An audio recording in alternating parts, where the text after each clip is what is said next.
اسی نے انسان کو ٹھیکرے کی طرح کھنکھناتی مٹی سے بنایا اور جنات کو آگ کے شعلے سے پیدا کیا، تو تم اپنے پروردگار کی کون کون سی نعمت کو جھٹلاؤ گے؟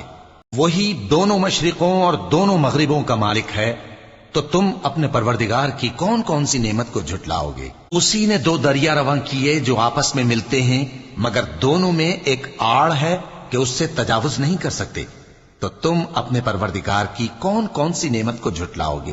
ان دونوں دریاؤں سے موتی اور مونگے نکلتے ہیں، تو تم اپنے پروردگار کی کون کون سی نعمت کو جھٹلاؤ گے؟ اور جہاز بھی اسی کے ہیں جو سمندر میں پہاڑوں کی طرح اونچے کھڑے ہوتے ہیں، تو تم اپنے پروردگار کی کون کون سی نعمت کو جھٹلاؤ گے؟ جو مخلوق زمین پر ہے سب کو فنا ہونا ہے، اور تمہارے پروردگار ہی کی ذات جو صاحب جلال و کرم ہے باقی رہے گی، تو تم اپنے پروردگار کی کون کون سی نعمت کو جھٹلاؤ گے؟ آسمان اور زمین میں جتنے لوگ ہیں سب اسی سے مانگتے ہیں، وہ ہر روز کسی نہ کسی کام میں ہوتا ہے، تو تم اپنے پروردگار کی کون کون سی نعمت کو جھٹلاؤ گے؟